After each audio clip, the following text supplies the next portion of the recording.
ஏய் ஏன் லேட்டு? அம்மா காலேஜ் ஃப்ரெண்ட்ஸோட கெஃபேக்கு போயிட்டு வந்தேன். கஃபேக்கு போனியா? போ. ஏய் என்ன இப்போ வர பேசவே மாட்டேங்கிறா? என்ன நினச்சிக்கிற நீ? நீ எதுக்கு வீட்டுக்கிட்டலாம் வந்த? எங்கள் அம்மாவுக்கு தெரிஞ்ச பெரிய பிரச்சனை ஆகிடும். இங்கேருந்து போயிடு. ஓ அப்புறம் எதுக்கு லவ் பண்ண? கூப்பிடுங்க அம்மாவை, நானே பேசுகிறேன். அதெல்லாம் வேணாண்டா ப்ளீஸ், இங்கேருந்து போயிடு. மாட்டாமலே போயிடுவேன், பார்த்துக்கோங்க. பூஜா, அண்ணி ஏம்மா எதுக்கு அழுதுட்டு இருக்க? என்னாச்சு?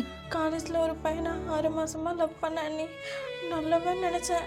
அம்மா கிட்ட கூட கூட்டிட்டு வந்து பேச வைக்கலான்னு பார்த்தேன். ஆனால் இந்த கடைசி 10 நாளாக அவன் எவ்வளோ மோசமானவன் தெரிஞ்சுக்கிட்டேன் அண்ணி.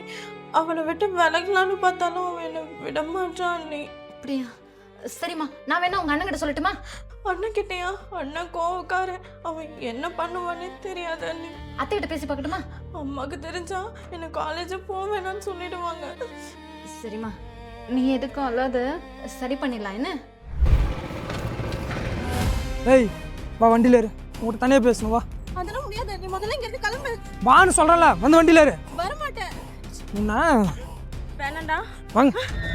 அம்மா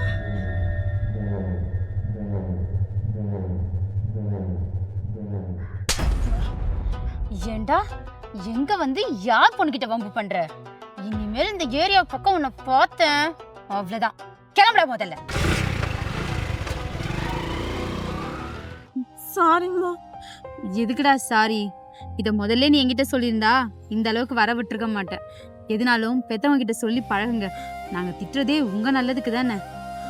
சரி வா போலாம்.